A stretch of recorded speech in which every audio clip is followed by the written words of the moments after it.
With a brand new Sonic game coming next year, what kind of gameplay do we want to see most from it? Do we want to see another boost game, or do we want to see a return to the adventure formula? Let's discuss right now. I got hot sauce in my bag, swag. Hello there beautiful human, my name is RidersDX and welcome to my channel where today we've got another interesting video about the discussion about the very next Sonic game and basically what kind of gameplay we want to see this game adopt. Do we want to see it adopt the boost gameplay or the adventure gameplay, or maybe some weird mixture of both, or even something completely different? And so the way that this video is going to be structured is basically I'm going to go over each of the two separate gameplay styles and I'm going to go through the pros and cons of each of them. And then at the end I'm going to basically summarize my thoughts and just decide what I personally think we should go with in terms of the next gameplay style. But of course I will always want to hear what your thoughts are in the comment section below, because that's what makes this really interesting. So definitely don't be afraid to lay your opinions down below. But before we get started, be sure to give this video a thumbs up if you like it, and be sure to hit that subscribe button if you want to see more videos about Sonic the Hedgehog, such as news updates and discussions. But alright, let's go ahead and get into it. The first gameplay style thing I'm going to go into is the boost gameplay, just because it's the freshest on my mind, and it's also the gameplay style that we've been dealing with the past few years. And so we've had 4 games of what I consider to be the modern version of boost gameplay. We've had some other games here and there that have elements of the boost gameplay, but not truly the full-on boost gameplay that we're seeing in modern Sonic games. Some of those games include games like Sonic Rush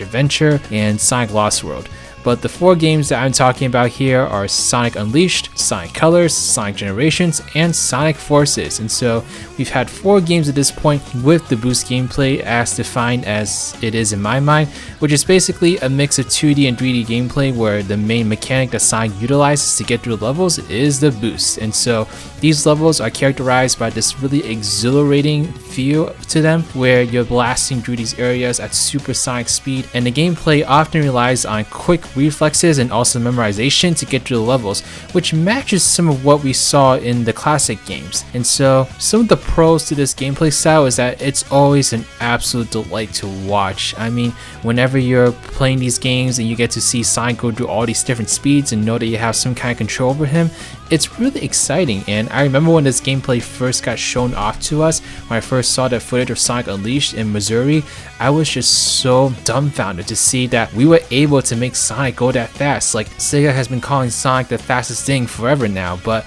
in reality he wasn't always like the fastest thing alive, because his gameplay when you actually played him was a little bit slowed down, because how else were you going to do platforming if you were going at such hypersonic speeds? Like, it just didn't make sense. And so that's why in the classic games and adventure games Sonic was fast, but he was fast to an extent and you were still able to maneuver him at slower speeds. But then you had the boost gameplay where slower speeds are really not the ideal way to travel anymore. You can basically, with the press of a button, go at the max speeds that Sonic can go through, and that just created this whole new dynamic in 3D Sonic games that we've never seen before. So it's visually quite a stunning thing to observe, and that hasn't changed at all. You know, even going through Sonic Forces, I was still just blown away by the visuals I was seeing and just how it made me feel like the fastest thing alive. Because of how chaotic it is though, it definitely requires that the game level design be a little bit limited, because you can't have Sonic blasting in all these different directions with this kind of speed. Like, it would just be an impossible game to develop, at least in a timely fashion. And so as a result, the gameplay is a little bit more limited and Sonic is on a more fixed path throughout a bunch of these levels, which actually is something that could have benefited older games in the adventure series, because in those games Sonic had a little bit too much freedom and that exposed a lot of the flaws of the game. And so as a result, in my personal opinion, boost gameplay will always be a lot more refined compared to adventure gameplay, just because it's a much more controlled environment and Sonic is able to go in the directions that the designers intended him to. And so that is a pro, but jumping into cons, that also results in a disadvantage because it limits the level design in terms of where you can do with Sonic, because it's not like it's a free roaming 3D environment where Sonic is allowed to go wherever he wants. Sonic is on a fixed path basically, and you can deviate from it, but if you deviate from it, then it just doesn't feel right. It feels a little bit awkward. And so this is something you'll always run into when you're in 3D environments with Sonic in these boost games, is because you can do what you can to try to explore around around you, but one, there won't be much to find, and two, it's just not going to be optimal in terms of the control of Sonic. Like, Sonic just feels really stiff. You can't really control how far he goes in terms of the thumbstick, and so as a result, you're much better off just going along the main path and just letting the game take you on a ride. And while in the beginning this wasn't something that really bothered me, just because I was still so impressed by the spectacle of the game, as time has gone on, the spectacle isn't as amazing as it was in the beginning, and as a result you start seeing that these are the limitations of this gameplay style. It's sort of like, I don't want to say it's all flash and no substance, because there certainly are some ways to give these levels a little bit more substance, but it's a little bit more difficult because Sonic is dependent on being on a fixed path in order to let the gameplay continue to run smoothly. You can have multiple pathways above and below you or left to right. That's certainly an option to make the gameplay a little bit more satisfying, but you can never reach the level of freedom that adventure games have, because for the gameplay to run smoothly, it is dependent on Sonic being on a mostly fixed pathway. Another thing to consider is the fact that because Sonic is traveling so fast, it requires you to make these really large levels, but making large levels requires time, and time requires development, and so as a result, you could be spending tons of time developing these levels, but the game itself won't be that long because Sonic is just blasting through these areas, and there's no way to make the game longer without investing even more development time, which is just not practical in this day and age. You know, games should be developed on a typical timeline of 2 to 3 years, at least with Sonic games, and having like 5 years to develop a Sonic game is just not something that's feasible for this franchise at the moment. And so as a result, boost games tend to be a lot shorter than adventure games because these levels go by so fast, and if you don't have some kind of other gameplay style padding the time out, then these games are usually completed within 2 to 3 hours, which is certainly not the most satisfying game to complete. Overall, I must say that I really did enjoy the boost gameplay when it first came out, but as time has gone on, the flaws of the gameplay really come out, and it seems a lot more limiting than it did when it first was shown to us. When I first saw it, it just looked like this unbelievably huge playground that couldn't trap you no matter what. But beneath all that was actually something that's a little bit more limiting than the adventure gameplay, at least in my honest opinion. But going into the adventure gameplay now, obviously this gameplay is more so the focus of games like Sonic Adventure, Sonic Adventure 2, and to an extent Sonic Heroes, and even Shadow the Hedgehog and Sonic 06 have remnants of the adventure gameplay as well. But basically the main culprits here are the adventure games themselves, and so with a pro of this gameplay style, there's a lot more freedom in Sonic's movement because he's able to be controlled more effectively at lower speeds, and so as a result you can have more open areas akin to like the Super Mario games for instance, or Banjo-Kazooie, where Sonic has these like smaller but seemingly more open areas that he's able to freely explore, unlike the boost gameplay style where Sonic just feels awkward to control at these lower speeds. And so as a result, you can do more exploration, also kind of chain your own pathways in terms of how you want to get to the end of the levels. Also, it's much more efficient in terms of game design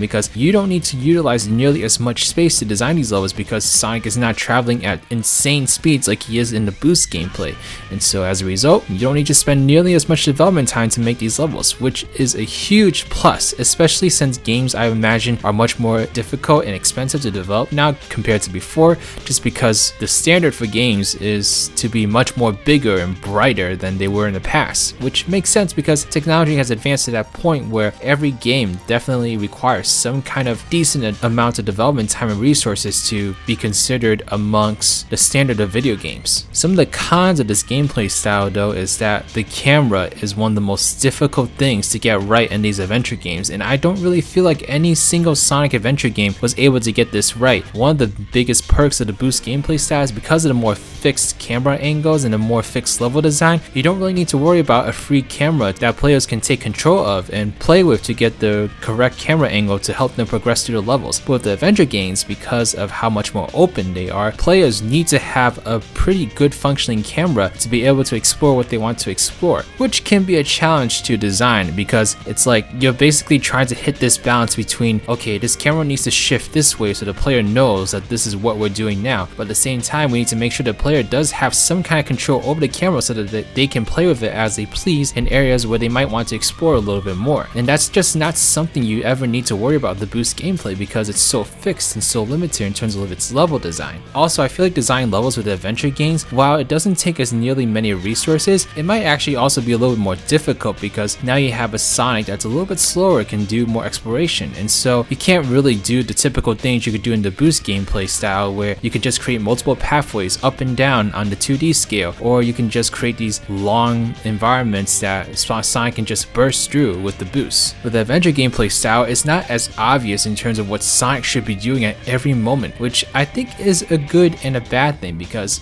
it can be a good thing in the fact that it can unlock the creativity and make people design more interesting things for these games. But at the same time, when you have so much creativity, you can also result in more bad ideas as well, which we've definitely seen in these Sonic games. And so I think we've seen the best and the worst of these gameplay styles throughout Sonic's entire history. And so now we've come to this point where we've had 4 boost games and also a whole bunch of other adventure games. And what is the best gameplay style to proceed with? Because while you can make something completely new, I just don't really think I can envision what a new thing could look like, because Sonic has been in 3D for so long at this point that I just really am not sure if they can make a completely new gameplay style that's completely distinct from these two. There's always going to be some kind of similarity between these two gameplay styles because they hit the extreme ends of the spectrum. Obviously, the boost gameplay style relies entirely on speed, and that is why it is called the boost gameplay style, while the adventuring gameplay style relies more on exploration, which definitely matches up with the name. So in terms of what gameplay is the better choice, I will say that my personal preference has always been the adventure gameplay style. The reason for that is because while Sonic is slower, it allows for more freedom in its movement, and I do feel like when you go fast in the adventure gameplay style, it's much more earned compared to the boost gameplay style, where you're basically given the ability to go fast, which is not inherently a bad thing because it's Sonic the Hedgehog. He does have the inherent ability to go fast, but it feels a lot more rewarding in the adventure gameplay style when you do get to go fast with Sonic, because it requires lots of practice. It requires you to be able to know when to use the spin dash, where to use it, and where to jump, etc, etc. And you also have to do this in the boost gameplay style, but the strategy is much more important in the adventure gameplay style, because if you make any false moves, then Sonic will be halted and you'll be back at the slower speeds, and you will basically lose all the momentum that you had beforehand. But with the boost gameplay style, you're able to immediately regain that momentum, and so